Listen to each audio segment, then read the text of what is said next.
Punjabi radio USA ਸੁਣ ਰਹੇ ਸਾਰੇ ਸਰੋਤਿਆਂ ਨੂੰ ਬਲਵਿੰਦਰ ਕੌਰ ਵੱਲੋਂ ਪਿਆਰ ਭਰੀ ਸਤਿ ਸ੍ਰੀ ਅਕਾਲ। ਪ੍ਰੋਗਰਾਮ ਖਬਰ ਤੇ ਨਜ਼ਰ ਵਿੱਚ ਬਲਤੇਜ ਪੰਨੂ ਹੋਰਾਂ ਨੂੰ ਪਟਿਆਲਾ ਸਟੂਡੀਓ ਤੋਂ ਪੁੱਛਾਂਗੇ ਕੁਝ ਕੁ ਸਵਾਲ।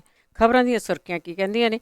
ਖਬਰਾਂ ਤੋਂ ਪਹਿਲਾਂ ਧੰਨਵਾਦ ਸਾਡੇ ਸਪਾਂਸਰ ਦਾ ਜਿਨ੍ਹਾਂ ਨੇ ਇਸ ਪ੍ਰੋਗਰਾਮ ਨੂੰ ਸਪਾਂਸਰ ਕੀਤਾ। ਸਭ ਤੱਕ ਪਹੁੰਚਾਇਆ ਗੁਰਦੀਪ ਸਿੰਘ ਬਿਰਦੀ ਕਲੋਵਸ, ਤਨਾਮ ਸਿੰਘ ਸ਼ੇਰਗਿੱਲ ਸਲਮਾ, ਮਨਜੀਤ ਸਿੰਘ ਦੀਵਾਨਾ ਫਰਜ਼ਨੋ, Gurcharan Singh ji ਬਿਕਰਸਫੀਲਡ, ਟੜਕੀਆਣਾ immigration ਲਾਪਾ 4159090503, Gender Home Loan, Montiva 5599050575, Khalsa Insurance Agency 4082722500। ਇਹਨਾਂ ਤੋਂ ਤੁਸੀਂ ਘਰਾਂ ਦੀ, ਕਾਰਾਂ ਦੀ, ਹੈਲਥ ਜਾਂ ਲਾਈਫ ਇੰਸ਼ੋਰੈਂਸ ਕਰਵਾ ਸਕਦੇ ਹੋ। 4082722500। ਬਹੁਤ ਬਹੁਤ ਧੰਨਵਾਦ ਕਰਦੇ ਹਾਂ।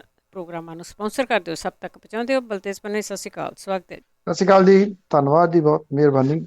ਹਾਂ, ਸਭ ਤੋਂ ਪਹਿਲਾਂ ਗੱਲ ਕਰਦੇ ਹਾਂ ਸੰਸਦ ਦੀ ਜਿਹੜੀ ਲੋਕ ਲੇਖਾ ਕਮੇਟੀ ਆ ਉਸ ਦੇ ਵਿੱਚ ਹੰਗਾਮਾ।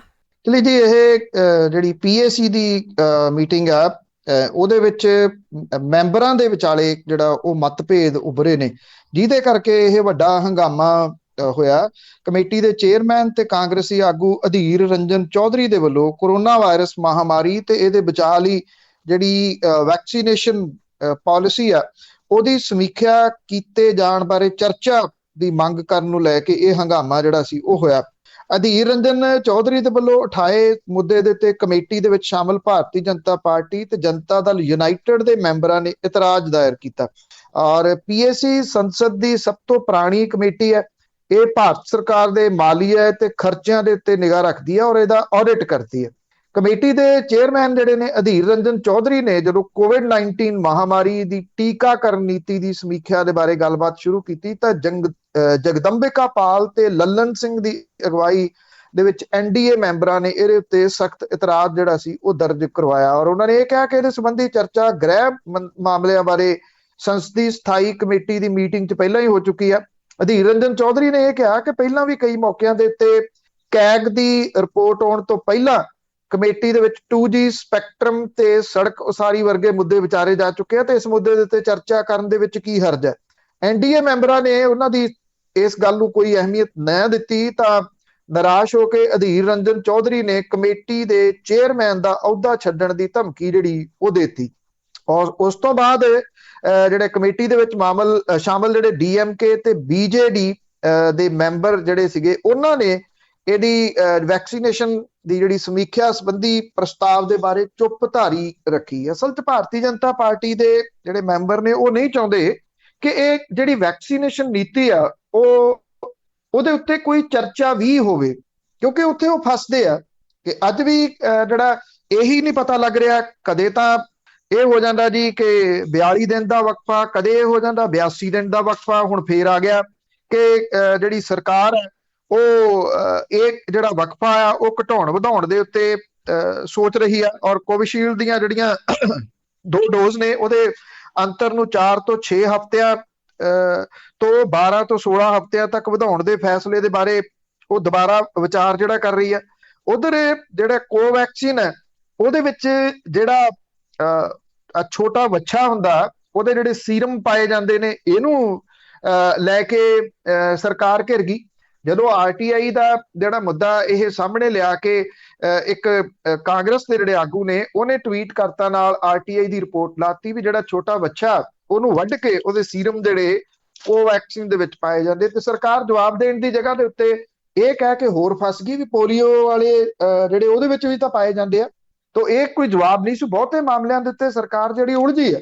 ਇਸ ਕਰਕੇ ਜਦੋਂ ਕਿਤੇ ਇਦਾਂ ਦਾ ਮੁੱਦਾ ਆਉਂਦਾ ਉਹ ਖਹਿੜਾ ਛਡਾਉਣ ਦੇ ਰੌਂ ਦੇ ਵਿੱਚ ਹੀ ਹੁੰਦੀ ਹੈ। ਜੀ ਖੜਾ ਛੁੱਟਦਾ ਨਹੀਂ। ਪਰ ਅੱਗੇ ਭਾਰਤ ਦੇ ਵਿੱਚ ਟਵਿੱਟਰ ਤੇ ਸਰਕਾਰ ਆਮੋ ਸਾਹਮਣੇ। ਦੇਖੋ, ਟਵਿੱਟਰ ਔਰ ਜਿਹੜੇ ਮੈਂ ਪਹਿਲਾਂ ਵੀ ਤੁਹਾਡੇ ਨਾਲ ਗੱਲ ਜਿਹੜੀ ਉਹ ਕੀਤੀ ਸੀਗੀ ਕਿ ਜਿਹੜੇ ਵੈਬ ਪੋਰਟਲ ਨੇ, ਸਰਕਾਰ ਨੇ ਇਹਨਾਂ ਦੀ ਆੜ ਦੇ ਵਿੱਚ ਜਿਹੜੇ ਸੋਸ਼ਲ ਮੀਡੀਆ ਪਲੇਟਫਾਰਮ ਨੇ ਇਹਨਾਂ ਦੀ ਆੜ ਦੇ ਵਿੱਚ ਵੈਬ ਪੋਰਟਲ ਜਿਹੜੇ ਨੇ ਉਹਨਾਂ ਦੇ ਉੱਤੇ ਸ਼ਿਕੰਜਾ ਜਿਹੜਾ ਉਹ ਕੱਸਣਾ। ਟਵਿੱਟਰ ਵੈਬਸਾਈਟ ਤੇ ਦੀ ਵਾਇਰ ਪੱਤਰਕਾਰਾਂ ਤੇ ਕਾਂਗਰਸ ਆਗੂਆਂ ਦੇ ਉੱਤੇ ਵੀਡੀਓ ਪੋਸਟ ਰਾਹੀਂ ਫਿਰਕੂ ਜਿਹੜੀ ਗੜਬੜ ਆ ਉਹ ਪੈਦਾ ਕਰਨ ਦਾ ਇਲਜ਼ਾਮ ਲਾਇਆ ਗਿਆ। ਉੱਤਰ ਪ੍ਰਦੇਸ਼ ਪੁਲਿਸ ਨੇ ਟਵਿੱਟਰ ਦੀ ਇੱਕ ਖਬਰ ਵੈਬਸਾਈਟ ਦੇ ਉੱਤੇ ਪਾਉਣ ਕਰਕੇ 6 ਬੰਦਿਆਂ ਦੇ ਖਿਲਾਫ ਇੱਕ ਵੀਡੀਓ ਨੂੰ ਪ੍ਰਚਾਰਨ ਦੇ ਦੋਸ਼ ਦੇ ਹੇਠ ਕੇਸ ਦਰਜ ਕੀਤਾ। ਔਰ ਪੁਲਿਸ ਦਾ ਇਹ ਦਾਅਵਾ ਹੈ ਕਿ ਇਹ ਵੀਡੀਓ ਫਿਰਕੂ ਗੜਬੜੀ ਪੈਦਾ ਕਰਨ ਲਈ ਪੋਸਟ ਕੀਤੀ ਗਈ ਆ। ਇਹਦੇ ਵਿੱਚ ਇੱਕ ਬਜ਼ੁਰਗ ਮੁਸਲਮਾਨ ਬੰਦਾ ਇਹ ਕਹਿ ਰਿਹਾ ਕਿ ਉਹਦੀ ਕੁੱਟਮਾਰ ਕਰਕੇ ਜੈ ਸ਼੍ਰੀ ਰਾਮ ਕਹਿਣ ਲਈ ਮਜਬੂਰ ਕੀਤਾ ਗਿਆ। FIR ਜਿਹੜੀ ਹੈ ਉਹ ਲੋਨੀ ਬਾਰਡਰ ਪੁਲਿਸ ਥਾਣੇ ਗਾਜ਼ੀਆਬਾਦ ਦੇ ਵਿੱਚ ਦਰਜ ਕੀਤੀ ਗਈ ਆ। ਸ਼ਿਕਾਇਤ ਕਿਸੇ ਪੁਲਿਸ ਵਾਲੇ ਨੇ ਦਿੱਤੀ ਹੈ। ਜਦੋਂ ਪੁਲਿਸ ਵਾਲੇ ਨੇ ਸ਼ਿਕਾਇਤ ਦਿੱਤੀ ਤੇ ਸਮਝ ਆਉਂਦੀ ਆ ਕਿ ਕਿੱਥੋਂ ਇਹ ਜਿਹੜੀ ਤਾਰ ਆ ਉਹ ਹਿਲਾਈ ਗਈ ਹੋਣੀ ਹੈ। FIR ਦੇ ਵਿੱਚ Twitter incorporated, Twitter communications India, ਖਬਰ ਵੈਬਸਾਈਟ ਦੀ ਵਾਇਰ, ਪੱਤਰਕਾਰ ਮੁਹੰਮਦ ਜ਼ੁਬੈਰ ਤੇ ਰਾਣਾ ਅਯੂਬ, ਕਾਂਗਰਸੀ ਆਗੂ ਸਲਮਾਨ ਨਿਜ਼ਾਮੀ, ਮਸਕੂਰ ਉਸਮਾਨੀ, ਡਾਕਟਰ ਸਮਾ ਮੁਹੰਮਦ ਤੇ ਲੇਖਿਕਾ ਸਬਾ ਨਕਵੀ ਦਾ ਨਾਮ ਇਹਦੇ ਵਿੱਚ ਸ਼ਾਮਲ ਹੈ। FIR ਦੇ ਵਿੱਚ ਇਹ ਗੱਲ ਕਹੀ ਗਈ ਹੈ ਕਿ ਇਹਨਾਂ ਲੋਕਾਂ ਨੇ ਇਹ ਘਟਨਾ ਦੇ ਪਿਛਲੇ ਸੱਚ ਦੀ ਪੁਸ਼ਟੀ ਨਹੀਂ ਕੀਤੀ ਤੇ ਇਹਨੂੰ ਆਨਲਾਈਨ ਸ਼ੇਅਰ ਕਰ ਦਿੱਤਾ।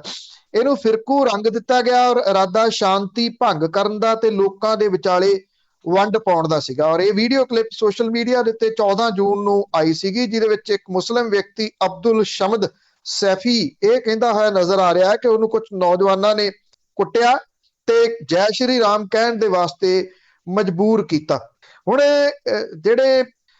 ਜਿਹੜਾ ਟਵਿੱਟਰ ਹੈ, ਕਿਉਂਕਿ ਜਿਹਦੇ ਵਿੱਚ ਲਿਆਉਣਾ ਚਾਹੁੰਦੇ ਆ ਕਾਨੂੰਨਾਂ ਦੇ ਤਹਿਤ, ਉਹ ਹੁਣ ਲਗਭਗ ਲੈ ਆਉਣਾ ਜੀ। ਪਰ ਇਹੀ ਕੁਝ ਹੋਣਾ ਕਿ ਐਸ ਸੂਨ ਤੁਸੀਂ ਕੋਈ ਵੀਡੀਓ ਵਗੈਰਾ ਜਿਹੜੀ ਉਹ ਸ਼ੇਅਰ ਕੀਤੀ ਤੇ ਮਾਮਲਾ ਤੁਰੰਤ ਦਰਜ ਹੋ ਜਾਇਆ ਕਰੂਗਾ। ਭਾਰਤ ਦੇ ਸੂਚਨਾ ਤਕਨੀਕ ਮੰਤਰੀ ਰਵੀ ਸ਼ੰਕਰ ਪ੍ਰਸਾਦ ਨੇ ਇਹ ਗੱਲ ਕਹੀ ਹੈ ਕਿ ਟਵਿੱਟਰ ਨਵੇਂ IT ਨਿਯਮਾਂ ਦੀ ਪਾਲਣਾ ਕਰਨ ਦੇ ਵਿੱਚ ਫੇਲ ਰਿਹਾ ਤੇ ਕਈ ਵਾਰ ਚੇਤਾਵਨੀ ਦੇਣ ਦੇ ਬਾਵਜੂਦ ਉਹਨੇ ਜਾਣਬੁੱਝ ਕੇ ਸੋਸ਼ਲ ਮੀਡੀਆ ਪਲੇਟਫਾਰਮ ਨੇ ਜਿਹੜਾ ਇਹ ਰਾਹ ਚੁਣਿਆ। ਔਰ ਇਹ ਕਿਹਾ ਗਿਆ ਕਿ ਉਹ ਵਿਚਾਰਾਂ ਦੀ ਆਜ਼ਾਦੀ ਦੇ ਪ੍ਰਗਟਾਵੇ ਦਾ ਝੰਡਾ ਬਰਦਾਰ ਹੈ। ਜਦੋਂ ਕਿ ਨਿਯਮਾਂ ਦੀ ਪਾਲਣਾ ਦਾ ਸਵਾਲ ਆਉਂਦਾ ਤੇ ਉਹ ਜਾਣਬੁੱਝ ਕੇ ਵਿਰੋਧ ਜਿਹੜਾ ਉਹ ਕਰਦਾ। ਤੋ ਇਹ ਜਿਹੜਾ ਜੀ ਇਹਦੇ ਕਰਕੇ ਜਿਹੜਾ ਇਹ ਸਰਕਾਰ ਤੇ ਟਵਿੱਟਰ ਜਿਹੜੇ ਉਹ ਆਮੋ ਸਾਹਮਣੇ ਹੋ ਗਏ ਨੇ ਤੇ ਇਹ ਪਹਿਲੀ FIR ਹੈ ਭਾਰਤ ਦੇ ਵਿੱਚ ਟਵਿੱਟਰ ਦੇ ਖਿਲਾਫ। ਹੁਣ ਜੇ ਉਹ ਨਹੀਂ ਮੰਨਦਾ ਤੇ ਇਹ FIRs ਦੀ ਝੜੀ ਲਾਈ ਜਾਊਗੀ, ਕਿਉਂਕਿ ਜਿਵੇਂ ਮੈਂ ਤੁਹਾਨੂੰ ਦੱਸਿਆ ਕਿ ਇੱਕ ਪੁਲਿਸ ਵਾਲੇ ਨੇ ਸ਼ਿਕਾਇਤ ਜਿਹੜੀ ਉਹ ਦਰਜ ਕਰਾਈ ਹੈ ਔਰ ਥਾਂ ਦੇ ਉੱਤੇ ਹੁਣ ਇਹ ਪੁਲਿਸ ਵਾਲਿਆਂ ਦੇ ਰਾਹੀਂ ਹੀ ਸ਼ਿਕਾਇਤਾਂ ਦਰਜ ਕਰਵਾ ਕੇ ਉਹਨੂੰ ਡਰਾਇਆ ਜਾਊਗਾ। ਜੀ ਬਿਲਕੁਲ। ਹੁਣ ਕੁਛ ਤਾਂ ਕੁਛ ਸਰਕਾਰੀ ਤੰਤਰ ਵਰਤਣਾ ਹੀ ਆ। ਅੱਗੇ ਕਾਂਗਰਸ ਦੇ ਕਾਟੋ ਕਲੇਸ਼ ਵਾਲੀ ਗੱਲ ਕਰੀਏ ਤਾਂ ਹਾਈ ਕਮਾਂਡ B ਨੂੰ ਦੋਹਾਂ ਕੈਪਟਨਾਂ ਨੂੰ ਸੱਦ ਸਕਦੀ ਹੈ ਗੱਲਬਾਤ ਲਈ। ਦੇਖੋ, ਇਹ ਕਿਹਾ ਜਾ ਰਿਹਾ ਹੈ ਕਿ ਸੁਲ੍ਹਾ ਕਰਾਉਣ ਦੇ ਯਤਨ ਜਿਹੜੇ ਉਹ ਕੀਤੇ ਜਾਣਗੇ।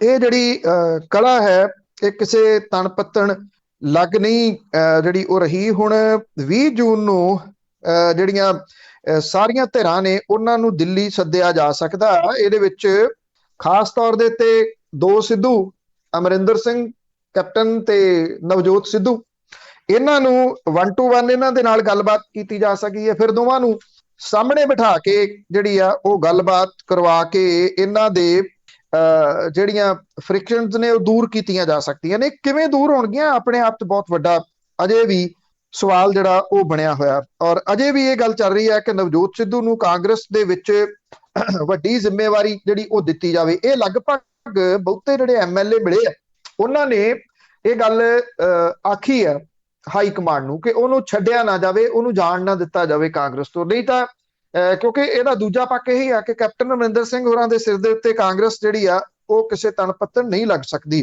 ਉਧਰ ਕੈਪਟਨ ਅਮਰਿੰਦਰ ਸਿੰਘ ਹੋਰੀ ਜਿਹੜੇ 4.5 ਸਾਲ ਕਿਸੇ ਨੂੰ ਮਿਲੇ ਨਹੀਂ, ਹੁਣ ਉਹ ਜਿਹੜੀ ਲੰਚ ਡਿਪਲੋਮੇਸੀ ਜਿਹੜੀ ਆ ਉਹਦੇ ਤਹਿਤ ਵੱਖ-ਵੱਖ ਜਿਹੜੇ ਵਿਧਾਇਕ ਨੇ ਉਹਨਾਂ ਨੂੰ ਤੇ ਜਿਹੜੇ ਸੰਸਦ ਮੈਂਬਰ ਨੇ ਉਹਨਾਂ ਨੂੰ ਬੁਲਾ ਕੇ ਉਹਨਾਂ ਦੇ ਨਾਲ ਗੱਲਬਾਤ ਕਰ ਰਹੇ ਆ ਇਹ। ਔਰ ਜਿਹੜੇ ਕੱਲ ਵੀ ਜਿਹੜੇ ਸੀ ਅੱਧੀ ਦਰਜਨ ਦੇ ਕਰੀਬ ਇਹ ਵਿਧਾਇਕ ਸੱਦੇ ਗਏ। ਬਲਵੀਰ ਸਿੱਧੂ, ਸ਼ਾਮ ਸੁੰਦਰ ਅਰੋੜਾ, ਲਖਬੀਰ ਲੱਖਾ, ਸੁਖਵਿੰਦਰ ਡੈਨੀ, ਲਾਡੀ ਸ਼ੇਰੋਵਾਲੀਆ ਇਹਦੇ ਚ ਸ਼ਾਮਲ ਸੀਗੇ। ਸੰਸਦ ਮੈਂਬਰਾਂ ਦੇ ਨਾਲ ਵੀ ਮੀਟਿੰਗ ਕੀਤੀ ਗਈ। ਰਵਨੀਤ ਬਿੱਟੂ, OP ਸੋਨੀ, ਰਮਨਜੀਤ ਸਿੱਕੀ, ਨਵਤੇਜ ਚੀਮਾ ਵੀ ਜਿਹੜੇ ਉਹ CM ਨੂੰ ਮਿਲੇ। ਹੁਣ ਜਿਹੜਾ ਇਹ ਕਿਹਾ ਜਾ ਰਿਹਾ ਹੈ ਕਿ ਮਿਲਣੀ ਪ੍ਰੋਗਰਾਮ ਇਹਨੂੰ ਦਿੱਤਾ ਗਿਆ ਕਿ ਹਰੇਕ ਵਿਧਾਇਕ ਨੂੰ ਮੈਂ ਸਮਾਂ ਦੇ ਰਿਹਾ, ਉਹਦੀਆਂ ਫੋਟੋਆਂ ਜਿਹੜੀਆਂ ਨੇ ਉਹ ਕਪਤਾਨ ਦੇ ਸੋਸ਼ਲ ਮੀਡੀਆ ਵਾਲੇ ਰਿਲੀਜ਼ ਕਰ ਰਹੇ ਆ ਜੀ। ਦੇਖੋ ਕਿੰਨਾ ਸਮਾਂ ਮੁੱਖ ਮੰਤਰੀ ਜਿਹੜਾ ਉਹ ਹੁਣ ਵਿਧਾਇਕਾਂ ਨੂੰ ਦੇ ਰਹੇ ਆ। ਵਿਧਾਇਕ ਹੋ ਸਕਦਾ ਕਿ ਇਸੇ 'ਚ ਹੀ ਖੁਸ਼ ਹੋ ਕੇ ਆ ਜਾਣ ਵੀ ਚਲੋ ਬਹਾਨੇ ਨਾਲ ਸੀਸਮਾਂ ਵਾਲਾ ਮਹਿਲ ਤਾਂ ਵੇਖ ਲਿਆ, ਨਾਲੇ ਉੱਥੇ ਲੱਗੇ ਚੀਕੂ ਸੀਤਾਫਲ ਜਿਹੜੇ ਦੀ ਉਹ ਦੇਖ ਲੈਣਗੇ। ਤੋ ਇਹੀ ਉਹ ਪ੍ਰਾਪਤੀ ਜਿਹੜੀ ਮੰਨ ਸਕਦੇ ਆ 5 ਸਾਲਾਂ ਦੀ, ਵੀ ਚਲੋ ਸਾਨੂੰ ਸੱਦ ਤਾਂ ਲਿਆ, ਸੱਦ ਕੇ ਉੱਥੇ ਰੋਟੀ ਤਾਂ ਜਿਹੜੀ ਉਹ ਖਵਾ ਦਿੱਤੀ। ਜੇ ਇਹੀ ਪ੍ਰਾਪਤੀ ਆ ਤੇ ਫਿਰ ਜਿਹੜੇ ਕਾਂਗਰਸੀ ਵਿਧਾਇਕ ਨੇ ਉਹ 2022 ਦੀਆਂ ਚੋਣਾਂ ਦੇ ਦੌਰਾਨ ਕਿਵੇਂ ਜਾਣਗੇ ਚੋਣ ਮੈਦਾਨ ਦੇ ਵਿੱਚ, ਇਹ ਸਵਾਲ ਅਜੇ ਵੀ ਖੜਾ ਜੀ। ਉਹ ਤਾਂ ਖੁਸ਼ ਹੋ ਹੀ ਜਾਣੇ, ਉਹ ਤਾਂ ਚਾਹ ਪੀ ਕੇ ਖੁਸ਼ ਹੋ ਜਾਂਦੇ। ਅੱਗੇ ਗੱਲ ਕਰਦੇ ਹਾਂ, ਸਿੱਖਿਆ ਭਵਨ ਦੇ ਉੱਤੇ ਟੀਚਰ ਚੜੇ ਹੋਏ ਆ ਪਰ ਗੱਲਬਾਤ ਸਿਰੇ ਨਹੀਂ ਲੱਗ ਸਕਦੀ। ਦੇਖੋ ਰਾਤ ਇਹ ਦੇਰ ਤੱਕ ਗੱਲਬਾਤ ਜਿਹੜੀ ਆ ਉਹ ਚੱਲਦੀ ਰਹੀ ਪਰ ਗੱਲਬਾਤ ਸਿਰੇ ਨਹੀਂ ਲੱਗੀ। ਇਹਦੇ ਵਿੱਚ ਜਿਹੜੇ ਪੋਲੀਟੀਕਲ ਸਲਾਹਕਾਰ ਨੇ ਕੈਪਟਨ ਅਮਰਿੰਦਰ ਸਿੰਘ ਦੇ, ਉਹਨਾਂ ਨੇ ਇਹ ਜਿਹੜੀ ਉਹ ਗੱਲਬਾਤ ਕੀਤੀ ਕੈਪਟਨ ਸੰਦੀਪ ਸੰਧੂ ਹੋਰਾਂ ਨੇ। ਅਸਲ 'ਚ ਕੀ ਆ, ਇਹ ਜਿਹੜੇ ਅਧਿਆਪਕ ਨੇ, ਕੱਚੇ ਅਧਿਆਪਕ ਨੇ, 18 ਸਾਲ 16 ਸਾਲ 15 ਸਾਲ ਇਹਨਾਂ ਨੂੰ ਇਹ ਸਰਕਾਰੀ ਨੌਕਰੀ ਕਰਦਿਆਂ ਹੋ ਗਏ। ਕਹਿਣ ਨੂੰ ਸਰਕਾਰੀ ਨੌਕਰੀ ਆ, ਕੋਈ ਵੀ ਇਹ ਕਹਿ ਸਕਦਾ ਮੂੰਹ ਪਾੜ ਕੇ ਕਿ ਲੱਖ ਲੱਖ ਰੁਪਈਆ ਤਨਖਾਹਾਂ ਲੈਂਦੇ ਆ ਤੇ ਇਹਨਾਂ ਨੂੰ ਤਾਂ ਮਸਤੀ ਲੜਦੀ ਆ, ਜਦੋਂ ਕਿ ਇਹ ਕੱਚੇ ਅਧਿਆਪਕ ਨੇ ਜਿਨ੍ਹਾਂ ਨੂੰ 3500 ਰੁਪਈਏ ਤੋਂ ਲੈ ਕੇ 6000 ਰੁਪਈਏ ਤੱਕ ਸਿਰਫ ਨਿਗੂਣੀ ਤਨਖਾਹ ਜਿਹੜੀ ਉਹ ਦਿੱਤੀ ਜਾਂਦੀ ਆ। ਜਿਹੜੀਆਂ ਸਰਕਾਰਾਂ ਨੇ ਉਹ ਮਹਿਜ਼ ਲਾਰੇ ਲਾਉਂਦੀਆਂ ਰਹੀਆਂ ਇਹਨਾਂ ਨੂੰ। ਇਹਨਾਂ ਅਧਿਆਪਕਾਂ ਨੂੰ ਹੁਣ ਲੱਗਦਾ ਕਿ ਅਖੀਰਲਾ ਸਾਲ ਹੈ ਸਰਕਾਰ ਦਾ, ਔਰ ਜੇ ਹੁਣ ਗੱਲ ਸੁਣ ਲਈ ਸਰਕਾਰ ਨੇ ਸੁਣ ਲਈ, ਨਹੀਂ ਤਾਂ ਜਦੋਂ ਅਗਲੀ ਸਰਕਾਰ ਆਊਗੀ ਜਿਹੜੀ ਵੀ ਆਊਗੀ ਉਹ 4 ਸਾਲ ਤਾਂ ਕੁਝ ਨਹੀਂ ਕਰਦੀ ਘੱਟੋ ਘੱਟ, ਕਿਉਂਕਿ 4 ਸਾਲ ਤਾਂ ਉਹਨਾਂ ਲੁੱਟਣਾ ਹੁੰਦਾ। ਫਿਰ ਅਖੀਰਲੇ ਸਾਲ ਜਿਹੜੀ ਆ ਉਹ ਗੱਲਬਾਤ ਸੁਣੀ ਜਾਂਦੀ ਹੈ। ਉਦੋਂ ਤੱਕ ਇਹਨਾਂ ਨੂੰ ਇਹ ਕਹਿ ਦਿੱਤਾ ਜਾਊਗਾ ਹੁਣ ਤੁਹਾਡੀਆਂ ਉਮਰਾਂ ਨਿਕਲ ਗਈਆਂ, ਜਾਓ ਅਸੀਂ ਕੱਚੇ ਹੋਰ ਰੱਖ ਲਾਂਗੇ 3500 ਦੇ ਉੱਤੇ। ਸਰਕਾਰ ਨੇ ਇੱਕ ਨਵਾਂ ਕੰਮ ਇਹ ਕੀਤਾ ਹੋਇਆ, ਕਾਂਗਰਸ ਦੀ ਸਰਕਾਰ ਨੇ, ਉਹ ਚਾਹੇ ETT ਟੈਟ ਪਾਸ ਨੇ, ਚਾਹੇ ਇਹ ਜਿਹੜੇ ਕੱਚੇ ਅਧਿਆਪਕ ਨੇ, ਇਹਨਾਂ ਦੇ ਸਾਹਮਣੇ ਇੱਕ ਨਵੇਂ ਗਰੁੱਪ ਖੜੇ ਕਰਤੇ। ਉਹਨਾਂ ਨਵੇਂ ਗਰੁੱਪਾਂ ਨੂੰ ਜਿਹੜਾ ਉਹ ਸ਼ਹਿ ਦੇ ਦਿੱਤੀ। ਇਹਨਾਂ ਗਰੁੱਪਾਂ ਵਾਲੇ ਦੱਸਦੇ ਆ ਕਿ ਸਾਨੂੰ ਮੰਤਰੀ ਇਹ ਕਹਿੰਦੇ ਕਿ ਅਸੀਂ ਤਾਂ ਸਿਰ ਗਿਣਨੇ ਆ, ਸਿਰ ਕਿੱਧਰ ਜ਼ਿਆਦਾ ਨੇ, ਜੇ ਪਹਿਲੇ ਵਾਲਿਆਂ 'ਚ ਸਿਰ ਜ਼ਿਆਦਾ ਹੋਏ ਅਸੀਂ ਉਧਰ ਜਾਵਾਂਗੇ, ਤੁਹਾਡੇ ਸਿਰ ਜ਼ਿਆਦਾ ਹੋਏ ਤੁਹਾਡੇ ਵੱਲ ਜਾਵਾਂਗੇ। ਇਹ ਇੱਕ ਦੂਜੇ ਦੇ ਉੱਤੇ ਇਲਜ਼ਾਮ ਇਹਨਾਂ ਨੇ ਚੈਨਲਾਂ ਦੇ ਉੱਤੇ ਬਹਿ ਕੇ ਆਪਸ ਦੇ ਵਿੱਚ ਧੜਿਆਂ ਨੇ ਲਾਉਣੇ ਸ਼ੁਰੂ ਕਰਤੇ ਤੇ ਚੈਨਲਾਂ ਤੇ ਬੈਠੇ ਸਰਕਾਰ ਦੇ ਨੁਮਾਇੰਦੇ ਜਿਹੜੇ ਆ ਉਹ ਮੁਸ਼ਕੜੀਆਂ ਦੇ ਵਿੱਚ ਹਾਸਾ ਹੱਸਦੇ ਆ ਵੀ ਆਹ ਵਾਵਾ ਕੰਮ ਬਣਿਆ। ਤੋ ਇਹ ਪੰਜਾਬੀ ਨੇ ਪੰਜਾਬੀਆਂ ਨੂੰ ਪੰਜਾਬੀਆਂ ਦੇ ਨਾਲ ਜਿਹੜਾ ਉਹ ਲੜਾ ਦਿੱਤਾ, ਲੜਾ ਕੇ ਇਹ ਲੋਕ ਤਮਾਸ਼ਾ ਦੇਖ ਰਹੇ ਆ। ਕੱਲ ਇਹ 5 ਜਣੇ ਜਿਹੜੇ ਸਿੱਖਿਆ ਵਿਭਾਗ ਦੀ ਬਿਲਡਿੰਗ ਦੇ ਉੱਤੇ ਚੜ ਗਏ ਜਿਨ੍ਹਾਂ ਦੇ ਕੋਲੇ ਪੈਟਰੋਲ ਦੀਆਂ ਬੋਤਲਾਂ ਤੇ ਸਲਫਾਸ ਦੀਆਂ ਗੋਲੀਆਂ ਨੇ। ਇੱਕ ਟੀਚਰ ਨੇ ਸਲਫਾਸ ਖਾ ਲਈ ਔਰ ਮੁੜ ਕੇ ਉਹਨੂੰ ਨੇੜੇ ਨਾਲ ਹੀ ਹਸਪੀਟਲ ਪੈਂਦਾ ਵੱਡਾ, ਉੱਥੇ ਦਾਖਲ ਕਰਵਾਇਆ ਗਿਆ। ਇਹ ਅਜੇ ਜਿਹੜੇ ਅਧਿਆਪਕ ਨੇ ਉਹ ਕਹਿੰਦੇ ਸਾਡੇ ਨਾਲ ਗੱਲ ਤੁਰੰਤ ਕਰੋ। ਕੱਲ ਇਹ ਗੱਲ ਆਖੀ ਗਈ ਸੀ ਕਿ ਅਸੀਂ ਸਿੱਖਿਆ ਮੰਤਰੀ ਦੇ ਨਾਲ ਕੱਲ ਨੂੰ ਮੀਟਿੰਗ ਜਿਹੜੀ ਉਹ ਕਰਵਾ ਦਾਂਗੇ। ਉਹ ਕਹਿੰਦੇ ਇਦਾਂ ਦੇ ਲਾਰੇ ਤਾਂ ਸਾਨੂੰ ਬਹੁਤ ਵਾਰੀ ਪਹਿਲਾਂ ਵੀ ਲਾਏ ਗਏ ਆ, ਇਹਨਾਂ ਲਾਰਿਆਂ ਦੇ ਵਿੱਚ ਉਹਨਾਂ ਨੇ ਕਿਹਾ ਕਿ ਹੁਣ ਅਸੀਂ ਇਸ ਵਾਰੀ ਜਿਹੜਾ ਉਹ ਨਹੀਂ ਆਉਣਾ। ਅੱਜ ਦੇਖਦੇ ਆ ਕਿ ਕਹਾਣੀ ਕਿੱਧਰ ਨੂੰ ਜਾਂਦੀ ਆ। ਪਰ ਸਵਾਲ ਇਹ ਆ, ਇੱਥੇ 2 ਟੈਂਕੀ ਦੇ ਉੱਤੇ ਪਹਿਲਾਂ ਪਟਿਆਲੇ ਚੜੇ, ਇੱਕ ਉਤਰ ਗਿਆ, ਇੱਕ ਅਜੇ ਵੀ ਬੈਠਾ। 3 ਮਹੀਨੇ ਹੋਣ ਵਾਲੇ ਹੋ ਗਏ ਉਹਨੂੰ ਟੈਂਕੀ ਦੇ ਉੱਤੇ ਚੜੇ ਨੂੰ। ਉਹ ਟੈਂਕੀ ਦੇ ਉੱਤੇ ਚੜੇ ਨਾ ਕੋਈ ਗੱਲਬਾਤ ਕਰਨ ਦੇ ਵਾਸਤੇ ਨਹੀਂ ਗਿਆ। ਇਹ ਜਿਹੜੇ ਹੁਣ ਸਿੱਖਿਆ ਵਿਭਾਗ ਦੀ ਬਿਲਡਿੰਗ ਦੇ ਉੱਤੇ ਚੜੇ ਆ, ਉਹ ਫੋਟੋਆਂ ਤੇ ਉਹ ਫੋਟੋਆਂ ਜਿਹੜੀਆਂ ਅਖਬਾਰਾਂ ਦੇ ਵਿੱਚ ਫੁੱਲ ਪੇਜ ਦੇ ਇਸ਼ਤਿਹਾਰ ਬਣ ਕੇ ਛਪੀਆਂ, ਜਿਹਦੇ ਵਿੱਚ ਇਹ ਆਖਿਆ ਗਿਆ ਕਿ ਪੰਜਾਬ ਇਸ ਵੇਲੇ ਸਮੁੱਚੇ ਮੁਲਕ ਭਰ ਦੇ ਵਿੱਚੋਂ ਸਿੱਖਿਆ ਦੇ ਖੇਤਰ ਦੇ ਵਿੱਚ ਪਹਿਲੇ ਨੰਬਰ ਤੇ ਆ ਗਿਆ। ਇਹ ਦੋਨੋਂ ਫੋਟੋਆਂ ਇੱਕ ਦੂਜੇ ਨੂੰ ਮੂੰਹ ਚੜਾ ਰਹੀਆਂ। ਜੀ ਜੀ, ਅੱਜ ਤਾਂ ਸਾਨੂੰ ਤਾਂ ਜਦ ਦੀ ਸੁਰਤ ਆਈ ਆ, ਐਵੇਂ ਡੰਡਾ ਫਿਰਦਾ ਲੋਕਾਂ ਦੇ ਵੀ। ਅੱਗੇ ਕੁੰਭ ਮੇਲੇ ਦੇ ਦੌਰਾਨ ਫਰਜ਼ੀ ਰਿਪੋਰਟਾਂ ਦਾ ਸਕੈਂਡਲ ਸਾਹਮਣੇ ਆਇਆ। ਉੱਤਰਾਖੰਡ ਦੇ ਹਰਿਦੁਆਰ ਦੇ ਵਿੱਚ ਜਿਹੜਾ ਸੀਗਾ ਤੇ ਕੁੰਭ ਮੇਲੇ ਦੇ ਦੌਰਾਨ ਜਿਹੜਾ ਸਿਹਤ ਵਿਭਾਗ ਹੈ ਉਹਨੇ 1 ਲੱਖ ਲੋਕਾਂ ਦੇ ਕਰੋਨਾ ਵਾਇਰਸ ਦੀ ਜਾਂਚ ਸੰਬੰਧੀ ਫਰਜ਼ੀ ਰਿਪੋਰਟਾਂ ਤਿਆਰ ਕੀਤੀਆਂ ਜੀ, ਜਿਹੜੀਆਂ ਐਕਚੁਅਲੀ ਇਹਦੇ ਫੈਲਾਅ ਦਾ ਇੱਕ ਕਾਰਨ ਕਿਤੇ ਬਣੀਆਂ। April ਮਹੀਨੇ ਦੇ ਵਿੱਚ ਜਦੋਂ ਕੁੰਭ ਦਾ ਮੇਲਾ ਮਨਾਇਆ ਗਿਆ ਸੀ, ਉਦੋਂ ਦੇਸ਼ ਦੇ ਵਿੱਚ ਕਰੋਨਾ ਦੀ ਦੂਜੀ ਲਹਿਰ ਸਿਖਰ ਤੇ ਸੀ। ਫਰੀਦਕੋਟ ਦਾ ਇੱਕ ਵਸਨੀਕ ਵਿਪਨ ਮਿੱਤਲ ਜੋ ਕਦੇ ਕੁੰਭ ਮੇਲੇ ਨਹੀਂ ਗਿਆ, ਉਹਨੂੰ ਫੋਨ ਦੇ ਰਾਹੀਂ ਸੁਨੇਹਾ ਆਇਆ ਕਿ ਉਹਦੀ ਕਰੋਨਾ ਰਿਪੋਰਟ ਨੈਗੇਟਿਵ ਆਈ ਹੈ। ਜਦੋਂ ਉਹਨੇ ਇਹਦੇ ਸੰਬੰਧੀ ਫਰੀਦਕੋਟ ਦੇ ਸਿਹਤ ਵਿਭਾਗ ਦੇ ਨਾਲ ਸੰਪਰਕ ਕੀਤਾ ਕਿ ਉਹਨੇ ਕਰੋਨਾ ਜਾਂਚ ਲਈ ਸੈਂਪਲ ਹੀ ਨਹੀਂ ਦਿੱਤਾ ਤੇ ਉਹਦੀ ਰਿਪੋਰਟ ਕਿਵੇਂ ਆ ਗਈ, ਤਾਂ ਫਰੀਦਕੋਟ ਦੇ ਸਿਹਤ ਵਿਭਾਗ ਨੇ ਇਹਦੇ ਸੰਬੰਧੀ ਕੋਈ ਇੰਟਰਸਟ ਨਹੀਂ ਲਿਆ ਉਹਦੀ ਗੱਲ ਦੇ ਵਿੱਚ। ਉਦੋਂ ਬਾਅਦ ਉਹਨੇ ਵਿਪਨ ਮਿੱਤਲ ਨੇ ਆਨਲਾਈਨ ਆਪਣੀ ਕਰੋਨਾ ਰਿਪੋਰਟ ਹਾਸਲ ਕਰਕੇ ਇਹਦੀ ਸ਼ਿਕਾਇਤ ਭਾਰਤੀ ਮੈਡੀਕਲ ਖੋਜ ਸੰਸਥਾ ICMR ਨੂੰ ਦਿੱਤੀ। ICMR ਨੇ ਪੜਤਾਲ ਦੇ ਦੌਰਾਨ ਇਹ ਪਤਾ ਲਾਇਆ ਕਿ ਵਿਪਨ ਮਿੱਤਲ ਦੇ ਨਮੂਨੇ ਉੱਤਰਾਖੰਡ ਦੇ ਹਰਿਦੁਆਰ ਸ਼ਹਿਰ ਦੇ ਵਿੱਚ ਲਏ ਦਿਖਾਏ ਗਏ ਆ। ਹਰਿਦੁਆਰ ਦੇ ਸਿਹਤ ਵਿਭਾਗ ਨੇ ਕੌਂਸਲ ਦੀ ਹਦਾਇਤ ਦੇ ਉੱਤੇ ਇਸ ਮਾਮਲੇ ਦੀ ਪੜਤਾਲ ਕੀਤੀ ਤਾਂ ਇਹ ਪਤਾ ਲੱਗਿਆ ਕਿ ਹਰਿਦੁਆਰ ਦੇ ਵਿੱਚ ਇਸ ਤਰ੍ਹਾਂ ਦੇ ਕਈ ਵਿਅਕਤੀ ਨੇ ਜਿਨ੍ਹਾਂ ਦੇ ਕਰੋਨਾ ਨਮੂਨੇ ਹਾਸਲ ਕੀਤੇ ਗਏ ਜਿਹੜੇ ਕਦੇ ਹਰਿਦੁਆਰ ਗਏ ਹੀ ਨਹੀਂ। ਇਹਦੇ ਵਿੱਚ ਪੰਜਾਬ ਤੇ ਰਾਜਸਥਾਨ ਦੇ ਸਟੂਡੈਂਟ ਤੇ ਆਮ ਲੋਕ ਵੀ ਸ਼ਾਮਲ ਨੇ। ਇਹ ਰਿਪੋਰਟਾਂ ਜਿਹੜੀਆਂ ਹਰਿਆਣੇ ਦੀ ਇੱਕ ਲੈਬੋਰਟਰੀ ਦੇ ਵੱਲੋਂ ਤਿਆਰ ਕੀਤੀਆਂ ਗਈਆਂ, ਔਰ ਅਹਿਮ ਇਹਦਾ ਪੱਖ ਇਹ ਆ ਕਿ ਲੈਬੋਰਟਰੀ ਦੇ ਵੱਲੋਂ ਤਿਆਰ ਕੀਤੀਆਂ ਗਈਆਂ ਸਾਰੀਆਂ ਰਿਪੋਰਟਾਂ ਨੈਗੇਟਿਵ ਵਿਖਾਈਆਂ ਗਈਆਂ। ਔਰ ਇਹ ਵੀ ਤੱਥ ਸਾਹਮਣੇ ਆਇਆ ਕਿ ਸੈਂਕੜੇ ਵਿਅਕਤੀਆਂ ਦਾ ਇੱਕੋ ਮੋਬਾਈਲ ਫੋਨ ਨੰਬਰ ਵਿਖਾਇਆ ਗਿਆ। ਇਹਨਾਂ ਫਰਜ਼ੀ ਰਿਪੋਰਟਾਂ ਦੇ ਵਿੱਚ ਹਰਿਦੁਆਰ ਦੇ ਵਿੱਚ ਕਰੋਨਾ ਦੀ ਵਿਕਾਸ ਦਰ ਜਿਹੜੀ ਆ 2.8% ਵਿਖਾਈ ਗਈ ਆ, ਜਦੋਂ ਕਿ ਉੱਤਰਾਖੰਡ ਦੇ ਬਾਕੀ 12 ਜ਼ਿਲ੍ਹਿਆਂ ਦੇ ਵਿੱਚ ਕਰੋਨਾ ਦੀ ਵਿਕਾਸ ਦਰ 14.2% ਸੀ। ਔਰ ਉੱਤਰਾਖੰਡ ਸਰਕਾਰ ਨੇ ਹਾਈ ਕੋਰਟ ਦੇ ਹੁਕਮਾਂ ਤੋਂ ਬਾਅਦ ਰੋਜ਼ 50,000 ਨਮੂਨੇ ਲੈਣ ਦੀ ਮੁਹਿੰਮ ਚਲਾਈ ਸੀਗੀ, ਔਰ 1 ਲੱਖ ਲੋਕਾਂ ਦਾ ਡਾਟਾ ਚੋਰੀ ਕਰਕੇ ਇਹ ਫਰਜ਼ੀ ਰਿਪੋਰਟਾਂ ਤਿਆਰ ਹੋਈਆਂ। ਹੁਣ ਕਿਸੇ ਨੂੰ ਇਹ ਲੱਗੂਗਾ ਕਿ ਇਹ ਫਰਜ਼ੀ ਰਿਪੋਰਟਾਂ ਤਿਆਰ ਕਰਨ ਦੇ ਪਿੱਛੇ ਮਨਸ਼ਾ ਕੀ ਸੀ। ਇੱਕ ਤਾਂ ਸਰਕਾਰ ਨੇ ਇਹ ਦਿਖਾ ਦਿੱਤਾ ਕਿ ਜੀ ਦੇਖੋ, ਜਿਹੜੇ ਕੁੰਭ ਮੇਲਾ ਸਾਡੇ ਲਈ ਇੰਨਾ ਜ਼ਰੂਰੀ ਆ ਕਿ ਚਾਹੇ ਕਰੋਨਾ ਦੀ ਲਹਿਰ ਜਿਹੜੀ ਉਹ ਸਿਖਰ ਦੇ ਉੱਤੇ ਆ, ਅਸੀਂ ਉੱਥੇ ਲੋਕਾਂ ਦੀ ਸਿਹਤ ਨੂੰ ਸਾਹਮਣੇ ਰੱਖਦਿਆਂ ਹੋਇਆਂ ਇੰਨੇ ਟੈਸਟ ਕਰਵਾਏ ਤੇ ਟੈਸਟ ਜਿਹੜੇ ਸੀ ਉਹ ਨੈਗੇਟਿਵ ਆਏ, ਵੀ ਕੋਈ ਹੈ ਹੀ ਨਹੀਂ, ਪੋਜ਼ਿਟਿਵ ਹੈ ਹੀ ਨਹੀਂ। ਬਾਕੀ ਉੱਤਰਾਖੰਡ ਦੇ ਵਿੱਚ 14.2% ਆ, ਉੱਥੇ 2.1 ਜਿਹੜਾ ਵਿਖਾਇਆ ਗਿਆ। ਦੂਸਰਾ, ਜਿਹੜੀਆਂ ਇਹ ਲੈਬ ਨੇ ਉਹਨਾਂ ਨੇ ਕਰੋੜਾਂ ਰੁਪਈਆ ਸਰਕਾਰ ਤੋਂ ਇਹ ਟੈਸਟ ਕਰਵਾਉਣ ਦਾ ਜਿਹੜਾ ਸੀ ਉਹ ਲੈ ਲਿਆ। ਕੋਈ ਮੰਨੇ ਜਾਂ ਨਾ, ਉੱਤਰਾਖੰਡ ਦੀ ਗੱਲ ਨਹੀਂ, ਇੱਥੇ ਪੰਜਾਬ ਦੀ ਗੱਲ ਹੈ ਕਿ ਜਿਹੜੇ ਇੱਥੇ ਤੁਸੀਂ ਟੈਸਟ ਕਰਵਾਉਂਦੇ ਹੋ ਪ੍ਰਾਈਵੇਟ ਲੈਬ ਤੋਂ ਕਰੋਨਾ ਵਗੈਰਾ ਦੇ, ਉਹਦਾ 150 ਮਿਲਦਾ ਲੈਬ ਵਾਲੇ ਨੂੰ, 150 ਜਾਂਦਾ ਉੱਤੇ ਜਿੱਥੋਂ ਇਹ ਟੈਸਟ ਹੁੰਦੇ ਆ। ਚਾਰਜ ਕਿੰਨਾ ਕੀਤਾ ਜਾਂਦਾ? 1100 ਰੁਪਈਆ। 300 ਮਾਈਨਸ ਕਰਕੇ ਬਾਕੀ ਪੈਸੇ ਕਿੱਥੇ ਜਾਂਦੇ ਆ? ਅਹਿਮ ਪੋਲੀਟੀਸ਼ੀਅਨ ਨੂੰ, ਇੱਕ ਨੂੰ ਕਈਆਂ ਨੂੰ ਨਹੀਂ, ਇੱਕ ਨੂੰ। ਸਮਝ ਲੈਣਾ ਜੀ ਕਿੱਥੇ ਜਾਂਦੇ। ਜੀ ਵੱਡੇ ਖਜ਼ਾਨੇ 'ਚ ਜਾਂਦੇ ਆ। ਅੱਗੇ ਗੰਗਸਰ ਗੁਰਦੁਆਰੇ ਦੇ ਵਿੱਚ ਜੋ ਕਾਂਡ ਵਾਪਰਿਆ ਉਸਦੇ 4 ਮੁਲਾਜ਼ਮ ਬਰਖਾਸਤ ਤੇ ਜਥੇਦਾਰ ਹਜੇ ਚੁੱਪੀ। ਦੇਖੋ, ਇਹ ਸ਼ਰਮਸਾਰ ਕਰਨ ਵਾਲੀ ਜਿਹੜੀ ਉਹ ਘਟਨਾ ਹੈ। ਇੱਕ ਤਾਂ ਜਿਹੜੇ ਸੀਨੀਅਰ ਗ੍ਰੰਥੀ ਨੇ ਮਾਨ ਸਿੰਘ, ਉਹਨੇ ਅਸਤੀਫਾ ਦਿੱਤਾ ਪਿਛਲੇ ਦਿਨੀ ਦਰਬਾਰ ਸਾਹਿਬ ਦੇ ਵਿੱਚ। ਉਹ ਸੀਨੀਅਰ ਗ੍ਰੰਥੀ ਸਨ, ਉਹ ਉਦੋਂ ਬਾਅਦ ਕਿੱਥੇ ਨੇ ਇਹ ਨਹੀਂ ਪਤਾ ਲੱਗ ਰਿਹਾ। ਉਹਨੇ ਅਸਤੀਫਾ ਕਿਉਂ ਦਿੱਤਾ, ਇਸ ਗੱਲ ਨੂੰ ਸ਼੍ਰੋਮਣੀ ਗੁਰਦੁਆਰਾ ਪ੍ਰਬੰਧਕ ਕਮੇਟੀ ਲੁਕੋ ਰਹੀ ਹੈ, ਛੁਪਾ ਰਹੀ ਹੈ, ਜਦੋਂ ਕਿ ਕਈ ਕਿਸਮ ਦੀਆਂ ਕਹਾਣੀਆਂ ਇਸ ਵੇਲੇ ਚੱਲੀ ਜਾਂਦੀਆਂ ਨੇ, ਖਾਸ ਤੌਰ ਦੇ ਉੱਤੇ ਇਸ ਗੱਲ ਨੂੰ ਲੈ ਕੇ ਕਿ ਉਹਨਾਂ ਦਾ ਫੋਨ ਸਵਿਚ ਆਫ ਕਿਉਂ ਆ, ਉਹ ਘਰ ਨਹੀਂ ਹੈਗੇ, ਉਹ ਕਿੱਥੇ ਨੇ। ਇਹਨੂੰ ਲੈ ਕੇ ਵੱਡੇ ਸਵਾਲ ਖੜੇ ਨੇ। ਅਜੇ ਉਹ ਸਵਾਲ ਤਾਂ ਦਬਾਏ ਸੀਗੇ, ਇਹ ਦਬਾਇਆ ਨਹੀਂ ਜਾ ਸਕਿਆ।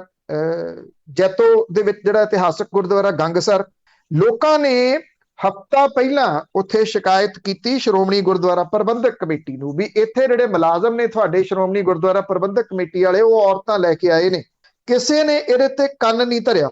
ਰੌਲਾ ਜਿਹੜਾ ਸੀ ਉਹ ਹੁਣ ਜਾ ਕੇ ਪਿਆ, ਔਰ ਪਿਆ ਇਸ ਕਰਕੇ ਕਿ ਇਲਾਕੇ ਦੇ ਲੋਕ ਇਕੱਠੇ ਹੋ ਗਏ ਤੇ ਉਹਨਾਂ ਨੇ ਇੱਥੇ ਜਿਹੜਾ ਗੰਗਸਰ ਗੁਰਦੁਆਰਾ ਹੈ ਜੈਤੋ ਦੇ ਵਿੱਚ, ਉੱਥੇ ਇੱਕ ਖੂਹ ਹੈ ਅੰਦਰ, ਉਹਦੇ ਉੱਤੇ ਜਿਹੜਾ ਜੰਗਲਾ ਲਾ ਕੇ ਉਹਨੂੰ ਬੰਦ ਉੱਤੋਂ ਕੀਤਾ ਹੋਇਆ, ਉਹਦੇ ਵਿੱਚੋਂ ਸ਼ਰਾਬ ਦੀਆਂ ਖਾਲੀ ਬੋਤਲਾਂ, ਮੀਟ ਖਾ ਕੇ ਜਿਹੜੀਆਂ ਸੁੱਟੀਆਂ ਹੱਡੀਆਂ ਤੇ ਕੰਡਮ ਜਿਹੜੇ ਸੀ ਉਸ ਖੂਹ ਦੇ ਵਿੱਚੋਂ ਮਿਲੇ। ਸ਼ਰਮਸਾਰ ਕਰਨ ਵਾਲੀਆਂ ਇਹ ਗੱਲਾਂ ਸੀ। ਜਦੋਂ ਰੌਲਾ ਪੈ ਗਿਆ ਸੋਸ਼ਲ ਮੀਡੀਆ ਦੇ ਉੱਤੇ, ਜਗੀਰ ਕੌਰ ਹੋਰਾਂ ਨੂੰ ਹੋਸ਼ ਆਈ, ਉਹਨਾਂ ਨੇ ਇੱਕ 3 ਮੈਂਬਰੀ ਉਡਨ ਦਸਤਾ ਭੇਜਤਾ ਉੱਥੇ ਜਾਂਚ ਕਰਨ ਲਈ। ਉਡਨ ਦਸਤਾ ਲੱਗ ਗਿਆ ਉੱਥੇ ਜਾ ਕੇ ਲੋਕਾਂ ਨੂੰ ਦਬਕੇ ਮਾਰਨ ਵੀ ਤੁਸੀਂ ਜਾਓ ਆਪਣੇ ਹੁਣ ਘਰੋਂ ਘਰੀ, ਅਸੀਂ ਆਪੇ ਵੇਖਾਂਗੇ ਇਸ ਮਾਮਲੇ ਦੇ ਉੱਤੇ ਕੀ ਕਰਨਾ। ਲੋਕ ਤੱਤੇ ਬੈਠੇ ਸੀ, ਬਹਾਨੇ ਨਾਲ ਮੈਨੇਜਰ ਵਾਲੇ ਕਮਰੇ ਦੇ ਵਿੱਚ ਜਿੱਥੇ ਉਹ ਬੈਠੇ ਸੀ ਉਹਨੂੰ ਲਾਤਾ ਬਾਹਰੋਂ ਕੁੰਡਾ। ਜਦੋਂ ਇਹ ਫਸ ਗਏ ਤੇ ਫਿਰ ਸ਼੍ਰੋਮਣੀ ਗੁਰਦੁਆਰਾ ਪ੍ਰਬੰਧਕ ਕਮੇਟੀ ਨੂੰ ਹੱਥਾਂ ਪੈਰਾਂ ਦੀ ਪੈ ਗਈ। ਇਹ ਕਹਿਤਾ ਫਿਕਰ ਨਾ ਕਰੋ, ਜਿੰਨਾ ਸਟਾਫ ਹੈ ਸਾਰੇ ਦੀ ਅਸੀਂ ਬਦਲੀ ਕਰਤੀ ਹੈ। ਇਹ ਬਦਲੀ ਕਰਨ ਨੂੰ ਇੱਕ ਸਜ਼ਾ ਜਿਹੜੀ ਉਹ ਸਮਝਦੇ ਆ। ਬਦਲੀ ਕਰਕੇ ਮੁੜ ਕੇ 2 ਮਹੀਨਿਆਂ ਬਾਅਦ ਉੱਥੇ ਫੇਰ ਲਾ ਦਿੱਤਾ ਜਾਂਦਾ।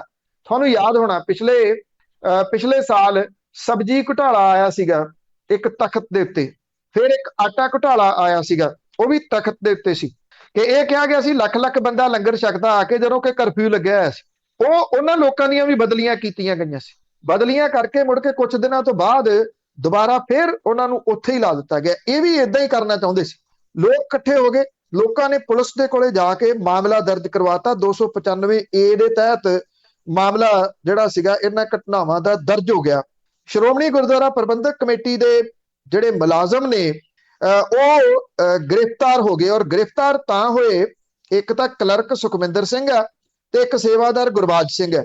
ਇਹਨਾਂ ਦੇ ਫੋਨ ਦੀ ਲੋਕੇਸ਼ਨ ਤੋਂ ਟਰੇਸ ਇਹਨਾਂ ਨੂੰ ਕੀਤਾ ਗਿਆ ਔਰ ਇਹਦੇ ਰਾਹੀਂ ਇਹ ਗ੍ਰਿਫਤਾਰ ਕਰ ਲਏ ਗਏ। ਨਹੀਂ ਤਾਂ ਸ਼੍ਰੋਮਣੀ ਗੁਰਦੁਆਰਾ ਪ੍ਰਬੰਧਕ ਕਮੇਟੀ ਨੇ ਮਾਮਲਾ ਨਹੀਂ ਸੀ ਦਰਜ ਕਰਾਉਣ ਦੇਣਾ, ਕਿਉਂਕਿ ਵੱਡੀਆਂ ਵੱਡੀਆਂ ਘਟਨਾਵਾਂ ਵਾਪਰੀਆਂ। 328 ਤੱਕ ਸਰੂਪ ਚੋਰੀ ਹੋ ਗਏ, ਫਿਰ ਵੀ ਇਹਨਾਂ ਨੇ ਮਾਮਲਾ ਪੁਲਿਸ ਦੇ ਕੋਲੇ ਦਰਜ ਨਹੀਂ ਕਰਵਾਇਆ, ਉੱਥੇ ਹੀ ਨਿਬੇੜ ਲਿਆ ਸਾਰਾ ਕੁਝ। ਔਰ ਹੁਣ ਜਦੋਂ ਇਹਨਾਂ ਨੂੰ ਦੋ ਨੂੰ ਅਰੈਸਟ ਜਿਹੜਾ ਉਹ ਕਰ ਲਿਆ ਤੇ ਬੀਬੀ ਜਗੀਰ ਕੌਰ ਹੋਰੀ ਉਹ ਜਿਹੜੇ ਸੰਦੇਸ਼ ਨੇ ਉਹ ਦੇਣ ਲੱਗੇ ਕਿ ਗੁਰਦੁਆਰਾ ਪ੍ਰਬੰਧ ਦੇ ਨਾਲ ਜੁੜੇ ਮੁਲਾਜ਼ਮਾਂ ਦੀ ਜ਼ਿੰਮੇਵਾਰੀ ਹੋਰਾਂ ਨਾਲੋਂ ਵੱਧ ਹੈ। ਇਹੀ ਤਾਂ ਆਮ ਲੋਕ ਕਹਿ ਰਹੇ ਆ। ਇਹਦੇ ਵਿੱਚ ਤੁਸੀਂ ਉੱਤੇ ਮੇਨ ਦੇ ਉੱਤੇ ਬੈਠੇ ਹੋ, ਤੁਸੀਂ ਕਿੰਨੀ ਕੁ ਜ਼ਿੰਮੇਵਾਰੀ ਜਿਹੜੀ ਉਹ ਸਮਝਦੇ ਹੋ? ਐਸੇ ਜਿਹੜਾ ਜੀ ਉਹ ਹਾਲਾਤ ਬਣਾ ਦਿੱਤੇ ਗਏ ਆ। ਮੱਸਾ ਰੰਗੜ ਦੀਆਂ ਕਹਾਣੀਆਂ ਸੁਣੀਆਂ ਜਾਂ ਪੜ੍ਹੀਆਂ ਨੇ, ਇਹ ਤਾਂ ਸਾਹਮਣੇ ਜਿਹੜੀਆਂ ਸਾਰੀਆਂ ਵਾਪਰਨ ਲੱਗ ਗਈਆਂ। ਇੱਥੋਂ ਤੱਕ ਕੰਮ ਨਿੱਘਰ ਗਿਆ ਜੀ। ਸੁਣਨ ਨੂੰ ਤਾਂ ਬਹੁਤ ਕੁਝ ਮਿਲਦਾ ਹੈ, ਸੁਣਾਉਂਦੇ ਤਾਂ ਲੋਕ ਬਹੁਤ ਕੁਝ ਨੇ। ਜਿਹੜੀਆਂ ਸਰਾਵਾਂ ਨੇ, ਜਿਹੜੀਆਂ ਜਿਨ੍ਹਾਂ ਦੀ ਬੁਕਿੰਗ ਆਨਲਾਈਨ ਹੈ, ਵੀ ਉਹ ਕਿੰਨਾ ਲੋਕਾਂ ਦੇ ਵਾਸਤੇ ਕਮਰੇ ਬੁੱਕ ਕੀਤੇ ਜਾਂਦੇ ਆ, ਪਰ ਉਹ ਇਸ ਕਰਕੇ ਨਹੀਂ ਕਦੀ ਉਹ ਗੱਲਾਂ ਜਿਹੜੀਆਂ ਕੀਤੀਆਂ ਵੀ ਕਾਹਦੇ ਲਈ ਇਹ ਗੱਲਾਂ ਸਾਹਮਣੇ ਆਉਣ। ਪਰ ਹੁਣ ਜੋ ਜਿਸ ਤਰੀਕੇ ਦਾ ਆਹ ਸਾਰਾ ਸਮਾਨ ਉੱਥੋਂ ਫੜਿਆ ਗਿਆ, ਜੋ ਇਹ ਬੰਦੇ ਜਿਹੜੇ ਉਹ ਗ੍ਰਿਫਤਾਰ ਕੀਤੇ ਗਏ ਆ, ਲਾਨਤ ਲਫ਼ਜ਼ ਜਿਹੜਾ ਜੀ ਉਹ ਬਹੁਤ ਛੋਟਾ ਜਿਹਾ ਇਸ ਮਾਮਲੇ ਦੇ ਉੱਤੇ ਲੱਗਦਾ। ਤੇ ਜਥੇਦਾਰ ਦੀ ਜਿਹੜੀ ਚੁੱਪ ਹੈ ਉਹ ਇਦੋਂ ਵੱਧ ਜਿਹੜਾ ਉਹ ਸ਼ਰਮਸਾਰ ਕਰਨ ਵਾਲੀ ਹੈ ਕਿ ਉਹ ਕਦੋਂ ਬੋਲਣਗੇ। ਨਾ ਬੋਲਣ ਕਰਕੇ ਬਹੁਤ ਕੁਝ ਹੋ ਚੁੱਕਾ ਹੈ। ਅੱਗੇ ਸਟੂਡੈਂਟਸ ਦੀਆਂ ਜ਼ਮਾਨਤਾਂ ਦੇ ਖਿਲਾਫ ਦਿੱਲੀ ਪੁਲਿਸ ਸੁਪਰੀਮ ਕੋਰਟ ਪਹੁੰਚੀ ਹੈ। ਦੇਖੋ, ਦਿੱਲੀ ਕੋਰਟ ਨੇ ਇੱਕ ਤਾਂ ਜਿਹੜੇ JNU ਦੇ ਸਟੂਡੈਂਟ ਨੇ ਦੇਵਾਂਗਨਾ, ਕਲੀਤਾ, ਨਤਾਸ਼ਾ ਨਰਵਾਲ ਦੀ ਜੇਲ੍ਹ ਚੋਂ ਫੌਰੀ ਰਿਹਾਈ ਸੰਬੰਧੀ ਹੁਕਮਾਂ ਨੂੰ ਇੱਕ ਦਿਨ ਲਈ ਮੁਲਤਵੀ ਜਿਹੜਾ ਉਹ ਕੀਤਾ। ਦਿੱਲੀ ਹਾਈ ਕੋਰਟ ਨੇ ਪਿੰਜਰਾ ਤੋੜ ਜਿਹੜੇ ਇਹ ਵਰਕਰ ਸੀਗੇ ਜਥੇਬੰਦੀ ਦੇ, ਉਹਨੂੰ ਉੱਤਰ ਪੂਰਬੀ ਦਿੱਲੀ ਦੰਗਿਆਂ ਦੇ ਕੇਸ ਦੇ ਵਿੱਚ ਜ਼ਮਾਨਤ ਦਿੱਤੀ ਸੀ 2 ਦਿਨ ਪਹਿਲਾਂ। ਇਹਨਾਂ ਦੋਨਾਂ ਸਟੂਡੈਂਟਸ ਨੂੰ ਗੈਰ ਕਾਨੂੰਨੀ ਸਰਗਰਮੀਆਂ ਰੋਕੂ ਜਿਹੜਾ UAPA ਦੇ ਤਹਿਤ ਗ੍ਰਿਫਤਾਰ ਕੀਤਾ ਗਿਆ ਸੀ। ਔਰ UAPA ਦੇ ਬਾਰੇ ਦੇ ਵਿੱਚ ਬਹੁਤ ਅਹਿਮ ਟਿੱਪਣੀਆਂ ਦਿੱਲੀ ਦੀ ਹਾਈ ਕੋਰਟ ਨੇ ਕੀਤੀਆਂ ਸੀਗੀਆਂ। ਪਿਛਲੇ ਸਾਲ ਮਈ ਦੇ ਵਿੱਚ ਇਹਨਾਂ ਨੂੰ ਗ੍ਰਿਫਤਾਰ ਕੀਤਾ ਗਿਆ ਸੀਗਾ। ਵਧੀਕ ਸੈਸ਼ਨ ਜੱਜ ਰਵਿੰਦਰ ਬੇਦੀ ਨੇ ਕਿਹਾ ਕਿ ਜ਼ਮਾਨਤ ਅਰਜ਼ੀਆਂ ਦੀ ਲੰਮੀ ਸੂਚੀ ਹੋਣ ਕਰਕੇ ਲੋੜੀਂਦੇ ਹੁਕਮ ਪਾਸ ਨਹੀਂ ਜਿਹੜੇ ਉਹ ਕੀਤੇ ਜਾ ਸਕੇ। ਅੱਜ ਇਹਨਾਂ ਨੂੰ ਜਿਹੜਾ ਉਹ ਪੇਸ਼ ਕੀਤਾ ਜਾਵੇ।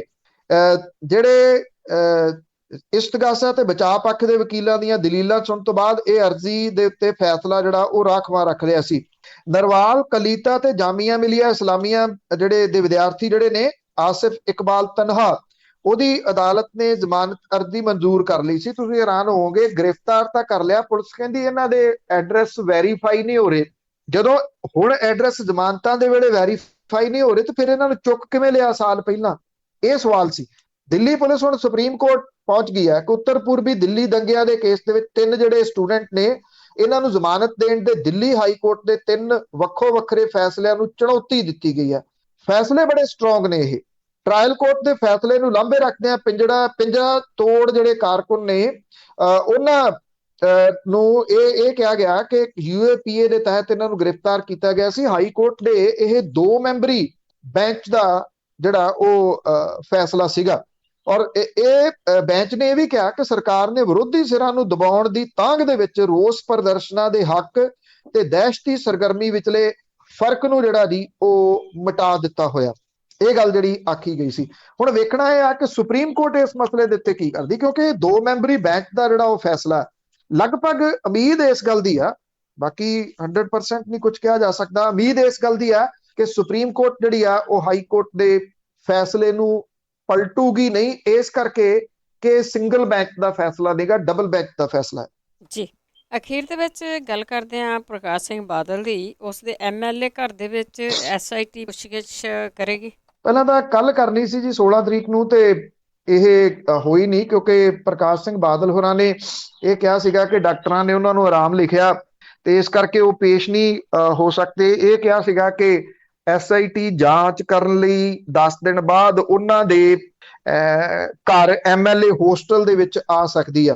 SIT ਨੇ ਹੁਣ ਜਿਹੜਾ ਦੁਬਾਰਾ ਇਸ ਮਾਮਲੇ ਦੇ ਉੱਤੇ ਸੰਮਣ ਜਿਹੜੇ ਆ ਉਹ ਜਾਰੀ ਕੀਤੇ ਆ ਔਰ ਸ਼੍ਰੋਮਣੀ ਅਕਾਲੀ ਦਲ ਬਾਦਲ ਨੂੰ ਇਹਦੀ ਜਾਣਕਾਰੀ ਜਿਹੜੀ ਉਹ ਦੇ ਦਿੱਤੀ ਆ ਕਿ 22 ਜੂਨ ਨੂੰ SIT ਪ੍ਰਕਾਸ਼ ਸਿੰਘ ਬਾਦਲ ਤੋਂ ਪੁੱਛਗਿੱਛ ਕਰੂਗੀ, MLA ਹੋਸਟਲ ਦੇ ਵਿੱਚ ਜਿਹੜਾ ਉਹ ਜਾਊਗੀ। ਕੋਟਕਪੂਰਾ ਗੋਲੀ ਕਾਂਡ ਦੇ ਮਾਮਲੇ ਦੇ ਵਿੱਚ ਜਾਂਚ ਕਰ ਰਹੀ SIT ਜਿਹੜੀ ਆ ਉਹ ਦੁਬਾਰਾ ਉਹਨੇ ਇਹ ਫਰੈਸ਼ ਸੰਮਣ ਜਿਹੜੇ ਆ ਉਹ ਜਾਰੀ ਕੀਤੇ ਆ। 82 ਦੇ ਕਰੀਬ ਸਵਾਲ ਨੇ ਜਿਹੜੇ ਪ੍ਰਕਾਸ਼ ਸਿੰਘ ਬਾਦਲ ਤੋਂ ਪੁੱਛੇ ਜਾਣਗੇ। ਇਹਦੇ ਵਿੱਚ SIT ਨੇ ਪਹਿਲਾਂ ਸਾਬਕਾ DGP Sumedh Saini, Iqbalpreet Singh Sahota, special DGP home guard Rohit Chaudhary ਤੋਂ ਪੁੱਛਗਿੱਛ ਕੀਤੀ ਆ।